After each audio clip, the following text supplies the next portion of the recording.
companheiros de jornada espírita, nossas mais fraternas saudações. Que Cristo, em sua infinita bondade, a todos os nossos corações, e que em comunhão com o Evangelho possamos nos instruirmos como espíritas e nos amarmos uns aos outros. Eu sou Roselito, este é mais um projeto da União Cristã Espírita, Amor e Verdade. E aqui estamos em mais um pequeno encontro semanal sobre o livro Os Domínios da Mediunidade, de autoria do espírito André Luiz, psicografado por Francisco Cândido Xavier. Nosso objetivo é compreender a análise, do ponto de vista espiritual, dos diversos aspectos da mediunidade. Nesta oportunidade, nós veremos o estudo do capítulo 8º do livro Os Domínios da Mediunidade,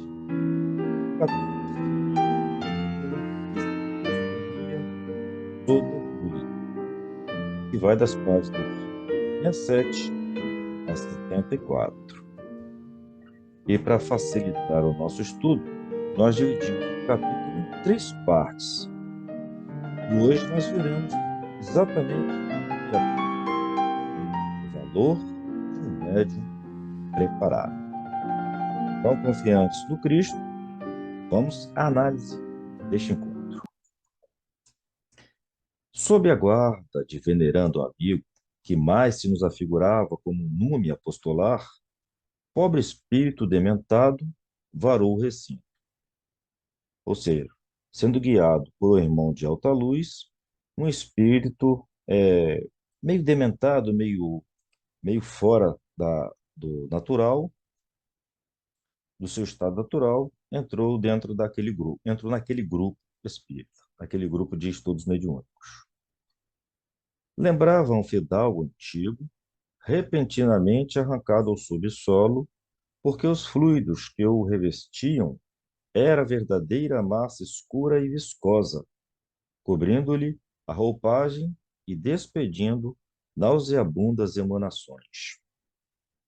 Apesar de ser um espírito desencarnado, ele ainda trazia fortes impressões da matéria, o que nos dá a entender que ele é um espírito muito apegado, muito arraigado ainda à vida material.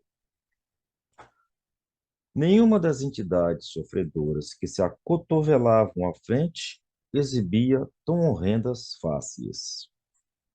Aqui e ali, nos variados semblantes a se comprimirem no lugar reservado a irmãos menos felizes, as máscaras de sofrimento eram suavizadas por sinais inequívocos de arrependimento, fé, humildade e esperança.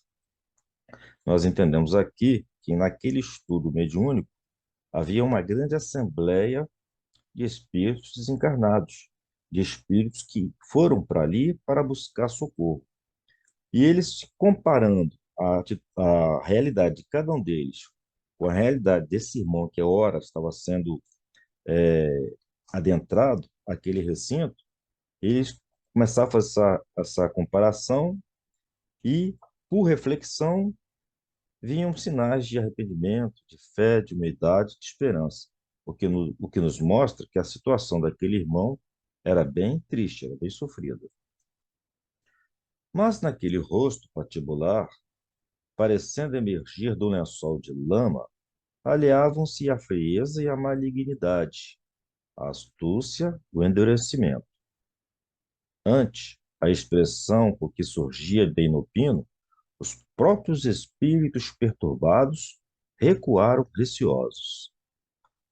E aquele irmão, né, mesmo naquele sofrimento todo, ele mantinha aquela aura, aquela situação de como se estivesse ainda na Terra, de que ainda fosse uma pessoa muito importante, como ele se achava. E aquilo ali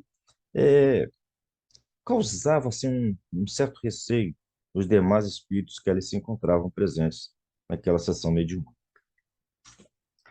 Na destra, o estranho recém-chegado trazia um azorrague, um chicote, que tentava estalar ao mesmo tempo que proferia estrepitosas exclamações. Quem me faz chegar até aqui contra a minha vontade? Bramia semiafônico. Covardes! Por que me segregarem assim? Onde estão os abutres que me devoraram os olhos? Infames! Pagar-me-ão caro os ultrajes sofridos. Aqui nós verificamos que ele, mesmo sendo espírito, ele se encontrava como se estivesse cego.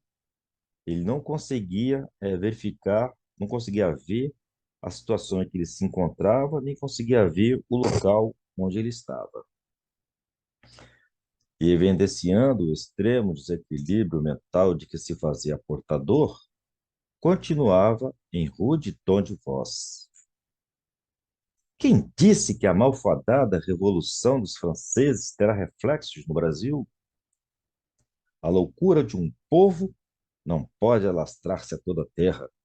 Os privilégios dos nobres são invioláveis. Vêm dos reis, que são indiscutivelmente os escolhidos de Deus. Defenderemos nossas prerrogativas, exterminando a propaganda dos rebeldes e regicidas. Venderei meus escravos alfabetizados, nada de panfletos e comentários de rebelião. O que a gente vê aqui nessa pequena tradução, nesse pequeno pedaço, nessa pequena descrição, é que ele está apegado àquela fase, né, da Revolução Francesa, né, que aconteceu há 2, 3 séculos atrás. Então a gente vê que ele ainda está distante, tá? Num momento que já passou, mas ele está fixado lá, sua mente está presa lá ainda. Como produzir seu chicote no lombo? Cativos são cativos, senhores são senhores. E todos os fujões e criminosos conhecerão o peso dos meus braços. Matarei sem piedade. 5 troncos de suplício, 5 troncos. Eis aquilo de que necessito para refazer a nossa tranquilidade. Bem, aqui a gente vai fazer uma pequena pausa para lembrar os irmãos que nos ouvem que este é apenas uma transcrição do quadro de dor, de sofrimento e de prisão temporal na qual o irmão ali se encontra. Ele ainda acha que está encarnado e ainda acha que está naquela situação do século lá, do século XVIII, onde está havendo a Revolução Francesa e onde no Brasil colonial ainda existia a escravidão. Então, essas ideias são ideias daquele espírito que está preso ao passado. E a gente precisa reafirmar que essas ideias são ideias preconceituosas e que hoje deveriam estar superadas no seio da nossa sociedade. São ideias, são pensamentos que a gente não aceita mais como correta, não aceita mais como moralmente aplicáveis, se é que um dia elas foram.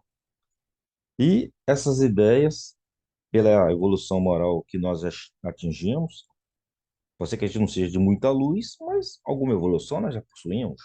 Então, pela evolução moral que nós já possuímos, essas ideias elas devem ser combatidas. Então, não são ideias que a gente aceite, né, de forma alguma no estudo. São ideias, essas palavras são ideias que demonstram para a gente a situação daquele irmão que se encontra em sofrimento. Voltando ao texto, isso aqui agora é o irmão explicando quem era aquele rapaz sofredor. Foi um fazendeiro desumano, esclareceu nosso orientador amigo. Desencarnou nos últimos dias do século XVIII, mas ainda conserva a mente estagnada na concha do próprio egoísmo. Nada percebe, por enquanto, senão os quadros interiores, criados por ele mesmo, constando de escravos, dinheiro e lucros da antiga propriedade rural em que enterrou o pensamento convertendo-se, hoje, em vampiro inconsciente, de almas reencarnadas que lhe foram queridas no Brasil colonial. Então a gente vê que mesmo tendo as outras pessoas que foram queridas para ele, que já reencarnaram, ainda há atratividade, ele se fica fixado àquele pensamento daqueles irmãos.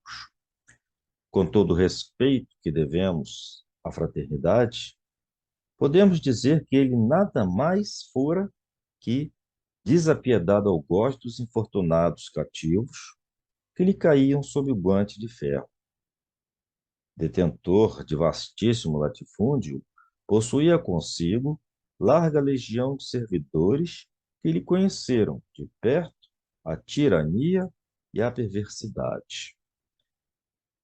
Valendo-me da pausa espontânea, fitei o rosto do triste recém-chegado, com mais atenção, reconhecendo que os seus olhos, embora móveis, quanto os de um felino, estavam vidrados, mortos. Ou seja, embora aquele irmão tivesse os olhos normalizados do ponto de vista de quem olhava para ele aqueles olhos estavam como se fossem mortos. E isto era um resultado do sofrimento que ele infligiu, que ele aplicou sobre os seus escravos. E apontar para aquelas órbitas inexpressivas quando o instrutor, adivinhando o impulso, acrescentou: odiava os trabalhadores que lhe fugiam às garras, e quando conseguia arrebatá-los ao quilombo, não somente os algemava aos troncos de martírio, mas queimava-lhes os olhos, reduzindo-os à cegueira para escarnimento das senzalas. Para assustar os outros, né? Então ele cegava aqueles que fugiam, depois de capturados. Alguns dos raros quilombolas que resistiram à morte eram sentenciados, depois de cegos, às mandíbulas de cães bravios, de cuja sanha não conseguiam escapar. Veja então o tamanho da covardia que o rapaz cometia. Com semelhante sistema de repressão, instalou o terror em derredor de seus passos, granjeando então fama e riqueza. Contudo, veio a jornada inevitável do túmulo, e nesta fase nova não encontrou senão desafetos a se levantarem junto dele na feição de temíveis perseguidores. Muitas vítimas de alma branda lhe haviam desculpado as ofensas, mas outras não conseguiram a força para o perdão espontâneo e converteram-se em vingadores do passado a lhe acumularem um espírito de aflitivo pavor. Emaranhado nas teias da usura e fazendo do ouro o único poder em que acreditava, nem de leve se sentiu transportado de um modo de vida para o outro, através da morte. Cresce num cárcere de trevas, atormentado pelos escravos, prisioneiro das próprias vítimas. Vive assim, entre a desesperação e o remorso.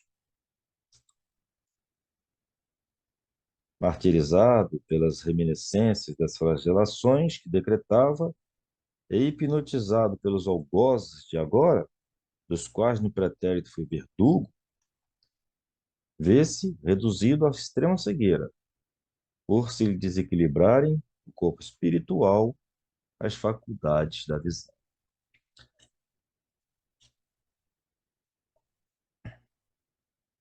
O que nós vimos até o presente momento ainda não foi a comunicação mediúnica.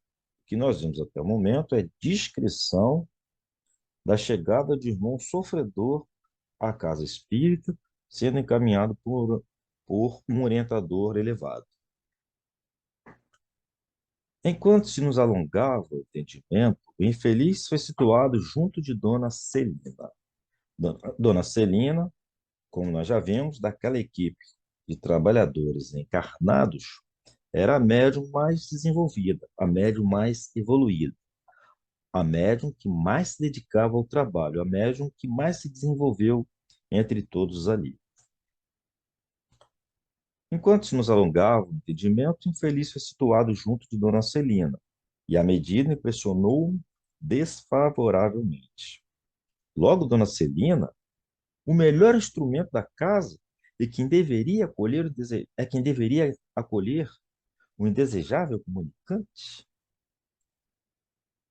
Esse geralmente é um erro que nós encarnados cometemos, né? Porque às vezes a gente começa a avaliar os irmãos, acha que determinado irmão é mais evoluído, e muitas vezes a gente se engana porque a gente acha que ele é mais evoluído, mais desenvolvido, porque ele tem mais facilidade de dar comunicação, e a gente comete esse equívoco por achar que ele, por ser mais desenvolvido, não deveria se conectar com os irmãos mais sofredores.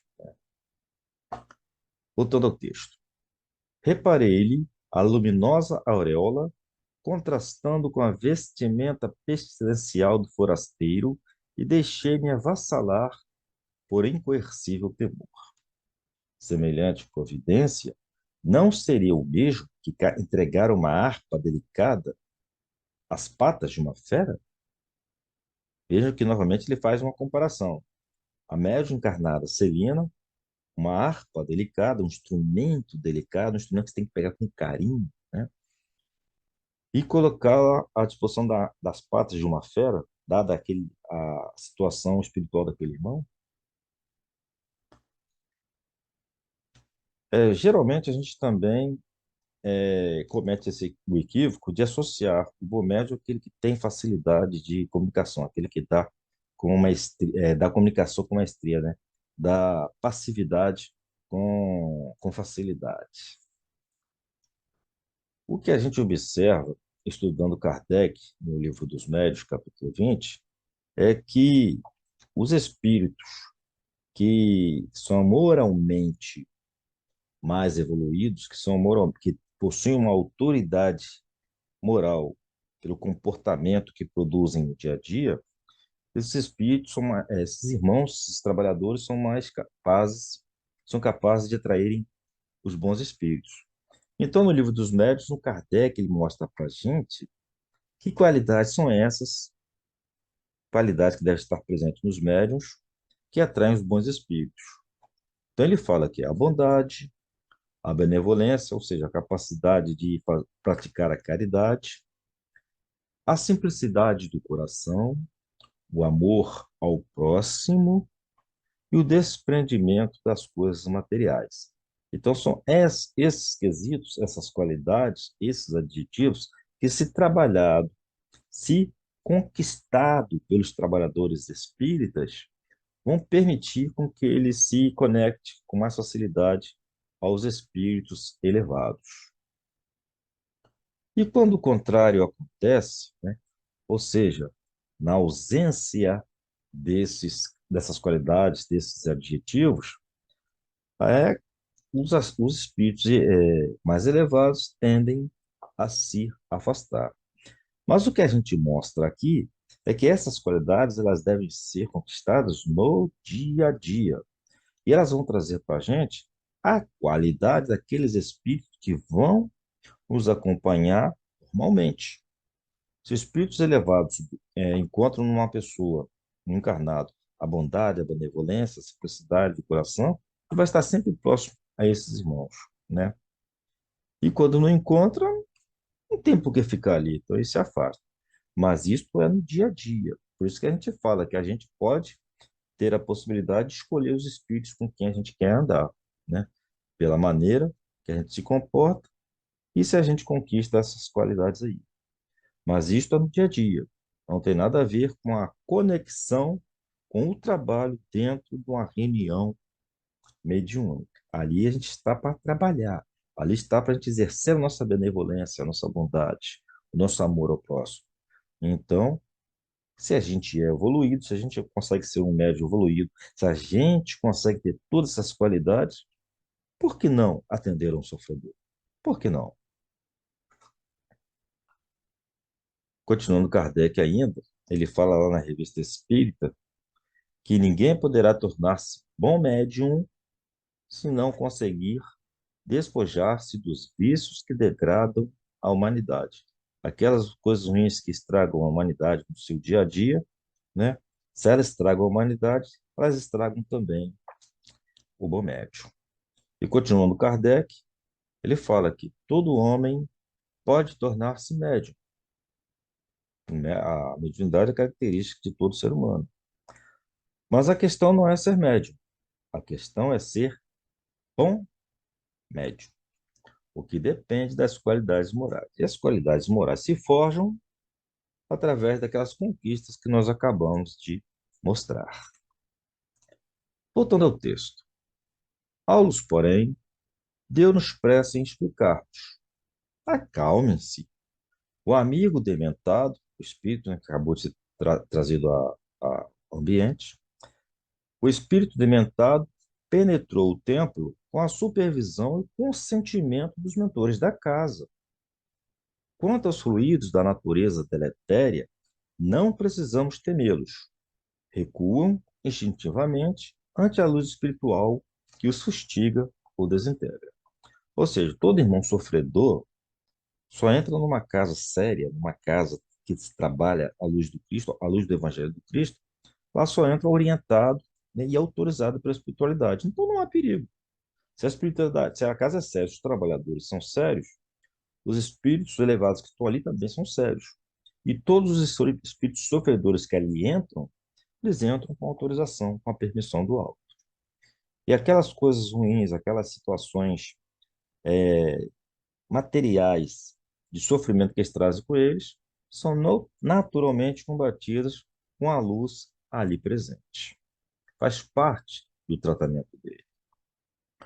É por isso que cada médium possui um ambiente próprio, cada médium é um médium, e cada assembleia se caracteriza por uma corrente magnética particular de preservação e defesa.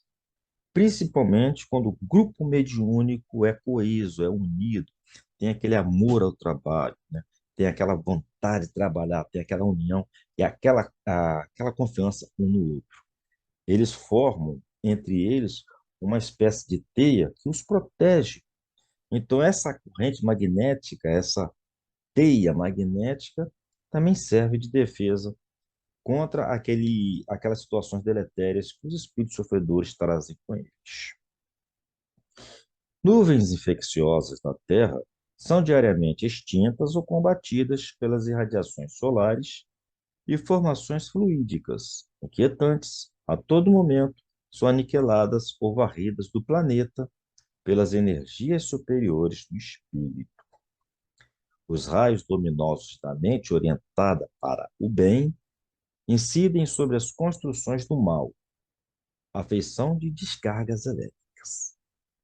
E compreendendo-se que mais ajuda aquele que mais pode, nossa irmã Celina é a companheira ideal para o auxílio desta hora.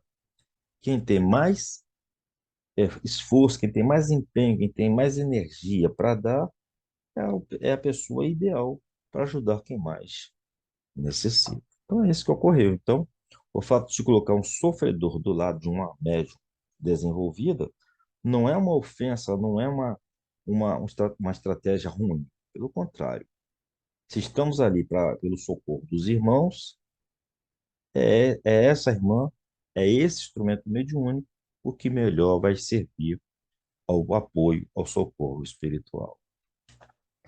E lembramos que bons médios, médios envolvidos, eles são forjados por eles próprios, através da fé, né?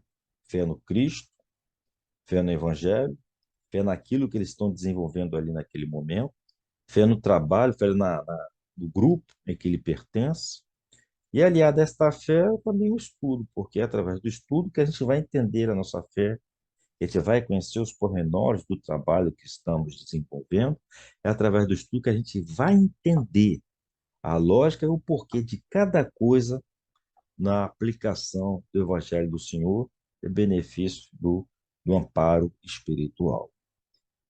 E juntando-se à fé e ao estudo, nós vamos ter a prática do Evangelho, principalmente em favor de si mesmo. Quando a gente tem um Evangelho, e a gente introduz no nosso comportamento, no nosso dia a dia, e que dessa forma a gente vai se transformando. Então, quando se junta tudo isso, faz com que o médium possa alcançar uma autoridade moral suficiente para torná-lo um médium preparado para o trabalho, por maior que seja a dor do irmão a ser socorrido.